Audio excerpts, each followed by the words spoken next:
ശബരിമല സ്വർണ്ണക്കൊള്ളയുമായി ബന്ധപ്പെട്ട് പ്രതിപക്ഷത്തിനെതിരെ ഹൈക്കോടതിയുടെ വിമർശനം. അന്വേഷണം വഴിതെറ്റിക്കാൻ പ്രതിപക്ഷവും മാധ്യമങ്ങളും ശ്രമിച്ചു. SITയെ അനാവശ്യ സമ്മർദ്ദത്തിലാക്കുന്നുവെന്നും കോടതി നിരീക്ഷിച്ചു.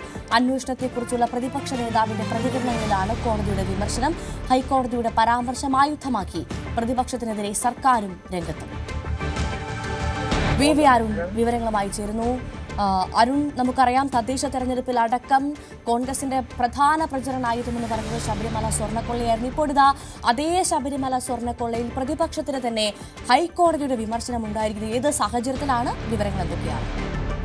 കഴിഞ്ഞ ദിവസം ഇടക്കാല റിപ്പോർട്ട് സമർപ്പിച്ചതിനു ശേഷമുള്ള ഉത്തരവിലാണ് ഹൈക്കോടതി അന്വേഷണ സംഘത്തെ മികച്ച രീതിയിൽ അന്വേഷണം നടത്തുന്നുവെന്ന വിലയിരുത്തൽ നടത്തിയിട്ടുള്ളത്. മാത്രമല്ല ഇതുമായി ബന്ധപ്പെട്ട മാധ്യമ വിചാരണ നടക്കുന്നുവെന്ന് ഹൈക്കോടതി വിമർശിച്ചു എന്നും ഇപ്പോൾ അല്പസമയം വാർത്താ സമ്മേളനത്തിലൂടെ MP രാജേഷ്, CPI നേതാവ് കൂടെ MP രാജേഷ് അല്പസമയം മുമ്പ് പറയുന്നുണ്ടായിരുന്നു. അതായത് തുടരുക അരുൺ, ദയവായി ആ MP രാജേഷ് അദ്ദേഹത്തിന്റെ പ്രതികരണം അതിനോടൊന്ന് കേട്ടിട്ട് ഞാൻ അരുണിലേക്ക് വരാം. കോടതി നടത്തിയിട്ടുള്ള ചില നിരീക്ഷണങ്ങൾ സർക്കാരിനെതിരെ നടത്തിയതാണെങ്കിൽ എന്താകുമായിരുന്നു കേരളത്തിലെ സ്ഥിതി? കോടതി പറയാണ് പാരഗ്രാഫ് 8 കോടതിയുടെ വ്യക്തമായ മാർഗനിർദ്ദേശങ്ങൾക്ക് വിരുദ്ധമായി SITയെ അനാവശ്യ സമ്മർദ്ദത്തിലാക്കുന്നു. ആരാ സമ്മർദ്ദത്തിലാക്കുന്നതെന്നും കോടതി പറയുന്നുണ്ട്. കോടതി പറഞ്ഞ വരികളാണ് ഞാൻ ഉദ്ധരിക്കുന്നത്, എൻ്റെ അല്ല. അടിസ്ഥാനരഹിതമായതും തെറ്റിദ്ധരിപ്പിക്കുന്നതും ഊഹാപോഹങ്ങളെ അടിസ്ഥാനപ്പെടുത്തിയുള്ളതുമായ റിപ്പോർട്ടുകളിലൂടെ മുഖ്യധാരാ മാധ്യമങ്ങളും സാമൂഹിക മാധ്യമങ്ങളുമാണ് ചെയ്യുന്നത്. ഇനി ഇത് എന്തിനാ ചെയ്യുന്നത്? കോടതി പറയുന്നു ബോധപൂർവം സൃഷ്ടിക്കുന്നതാണ്. ഉദ്യോഗസ്ഥർക്കെതിരെ, അന്വേഷണ ഉദ്യോഗസ്ഥർക്കെതിരെ അടിസ്ഥാനരഹിതമായ ആരോപണങ്ങൾ ഉന്നയിക്കുന്നു. ഹൈക്കോടതിയാണ് പറയുന്നത്, രണ്ടംഗ ബെഞ്ചാണ് പറയുന്നത്. സെൻസേഷണലിസം മാത്രമാണ് ലക്ഷ്യം, പിന്നെ ഒരു പ്രത്യേക അഭിപ്രായമുണ്ടാക്കിയെടുക്കലും ആണ് ഈ പ്രചരണങ്ങളുടെ ലക്ഷ്യം. അന്വേഷണത്തെ ദുർബലപ്പെടുത്തുന്നതും ജനവിശ്വാസം തകർക്കുന്നതുമാണ് ഈ പ്രചരണം, റിപ്പോർട്ടിംഗ്. ഇത് നീതിന്യായ സംവിധാനത്തിൽ, ക്രിമിനൽ ജസ്റ്റിസ് സിസ്റ്റത്തിൽ ഇടപെടുന്നതാണ്. എന്നിട്ട് ഒരു മുന്നറിയിപ്പ് കൂടി കോടതി നൽകിയിട്ടുണ്ട്.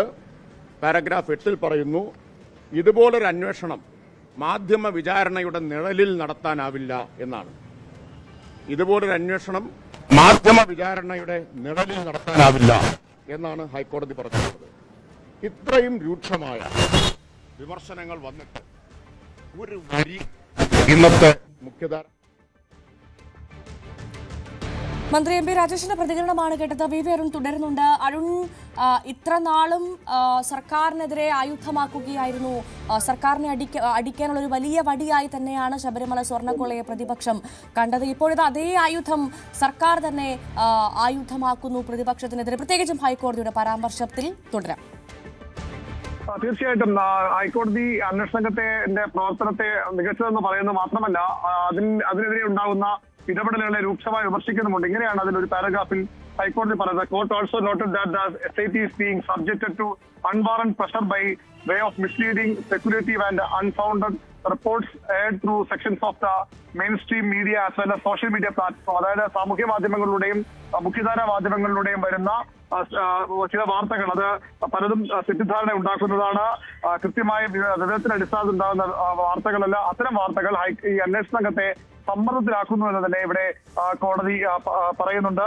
Certain narratives appear to have been deliberately crafted, making basis imputations against the investigating officers. Evidently, അതായത് ഈ ഇൻവെസ്റ്റിഗേറ്റിംഗ് ഓഫീസേഴ്സിനെതിരെ പോലും, അന്വേഷണ ഉദ്യോഗസ്ഥർക്കെതിരെ പോലും തെറ്റായ വിവരങ്ങൾ വരുന്നു. 2 ഉദ്യോഗസ്ഥരെ നേരത്തെ അന്വേഷണ സംഘത്തിന്റെ ഭാഗമായി പുതുതായി ഉൾപ്പെടുത്താൻ ഹൈക്കോടതി അനുമതി നൽകിയിരുന്നു. ആ ഉദ്യോഗസ്ഥരുടെ രാഷ്ട്രീയ ബന്ധം ആരോപിച്ചുകൊണ്ടാണ് വിമർശനങ്ങൾ വന്നത്. ഇതും ശരിയായ രീതിയല്ല എന്നാണ് കോടതി വിമർശിക്കുന്നത്. കോടതിയുടെ അനുവാദത്തോടു കൂടിയാണ് ഈ ഉദ്യോഗസ്ഥരെ ഉൾപ്പെടുത്തിയത് എന്നും കോടതി വ്യക്തമാക്കുന്നു. സ്വാഭാവികമായും നേരത്തെ ഒരു ജാമ്യാപേക്ഷ ബന്ധപ്പെട്ട് ഹൈക്കോടതിയുടെ മറ്റൊരു ബെഞ്ചിൽ നിന്നുണ്ടായ വിധി സർക്കാരിന് വലിയ തിരിച്ചടി എന്ന നിലയിൽ വ്യാഖ്യാനങ്ങൾ വന്നിരുന്നു. പ്രതിപക്ഷം അതിശക്തമായ വിമർശനവുമായി സർക്കാർ രംഗത്ത് വന്നിരുന്നു. എന്തുകൊണ്ട് പ്രതിപക്ഷം ഇപ്പോൾ ഇക്കാര്യങ്ങൾ മിണ്ടുന്നില്ല എന്ന ചോദ്യമാണ് MP രാജേഷ്, CPIന്റെ നേതാവ് കൂടിയായ മന്ത്രി MP രാജേഷ് ചോദിക്കുന്നത്. മാത്രമല്ല മാധ്യമങ്ങൾ എന്തുകൊണ്ട് ഇവരെ മറച്ചുവെച്ചു എന്ന് പറഞ്ഞുകൊണ്ട് മാധ്യമങ്ങളും പ്രതിപക്ഷവും ചേർന്ന് ഈ വാർത്ത പൊക്കുന്നു എന്ന ഒരു ആരോപണം കൂടിയാണ് ഇപ്പോൾ പ്രതിപക്ഷം മുന്നോട്ട് വയ്ക്കുന്നത്. അതിന് സർക്കാരിന് ആശ്വാസകരമാണ് ഹൈക്കോടതിയുടെ ഈ നിരീക്ഷണങ്ങൾ. SIT പൂർണ്ണമായും വിശ്വാസം എടുത്തുകൊണ്ടുള്ള എടുത്തുള്ള പരാമർശങ്ങളാണ് ഹൈക്കോടതിയുടെ വിധി ന്യായത്തിലുള്ളത്, ഈ പരാമർശങ്ങളിലുള്ളത്. വ്യക്തമാണ്. VV അരുണാണ് വിവരങ്ങൾ നൽകിയത്. ശബരിമല സ്വർണ്ണക്കൊള്ളയിലെ അന്താരാഷ്ട്ര പങ്ക് അന്വേഷിക്കണമെന്നും CBI അന്വേഷണം അനിവാര്യമെന്നും ആവർത്തിച്ച് രമേശ് ചെന്നിത്തല. അന്താരാഷ്ട്ര മാനമുള്ള കേസ് അന്വേഷിക്കാൻ SITക്ക് പ്രായോഗിക ബുദ്ധിമുട്ടുകളുണ്ട്. സ്വർണം മുഴുവൻ അടിച്ചുകൊണ്ടു പോവാൻ സഹായിച്ചത് പത്മകുമാർ ആണെന്നാണ് റിപ്പോർട്ട്. അയ്യപ്പന്റെ വിഗ്രഹം വരെ അടിച്ചു മാറ്റി ഡ്യൂപ്ലിക്കേറ്റ് വയ്ക്കുമായിരുന്നുവെന്നും ചെന്നിത്തല.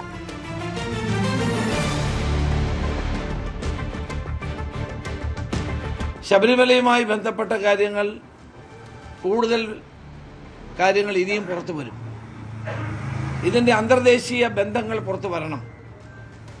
അതുകൊണ്ടാണ് കോടതിയുടെ മേൽനോട്ടത്തിൽ CBI അന്വേഷണം വേണം എന്ന് ഞാൻ ആവർത്തിച്ച് പറയുന്നത്.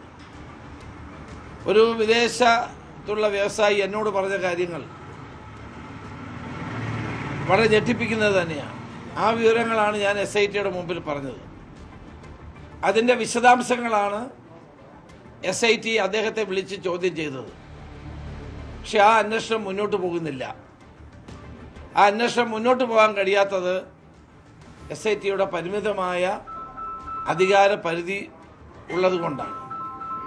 അത്തരം കേസുകൾ, പ്രത്യേകിച്ച് അന്താരാഷ്ട്ര മാനമുള്ള കേസുകൾ അന്വേഷിക്കാൻ സംസ്ഥാനത്തെ ഒരു SITക്ക് പരിമിതിയുണ്ട്.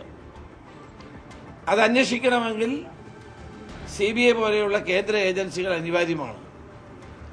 അതും ഇന്നത്തെ കോടതിയുടെ ബെഞ്ചിന്റെ മേൽനോട്ടത്തിൽ തന്നെ അത് നടക്കണമെന്നാണ് ഞങ്ങളുടെ ആവശ്യം. സംസ്ഥാന സ്കൂൾ കലോത്സവത്തിന്റെ സ്വർണ്ണക്കപ്പ് പ്രയാണം കാസർഗോഡ് നിന്ന് തുടങ്ങി. ഇന്ന് 36 കേന്ദ്രങ്ങളിൽ സ്വീകരണം നൽകിയ ശേഷം കോഴിക്കോട്ട് സമാപിക്കും.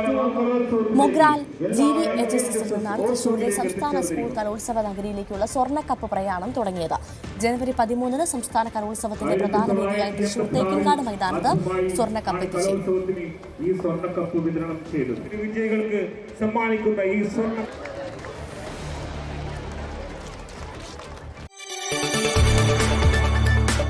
കൂടുതൽ വാർത്തകൾക്ക് News 18 Keralam YouTube channel subscribe ചെയ്യുക.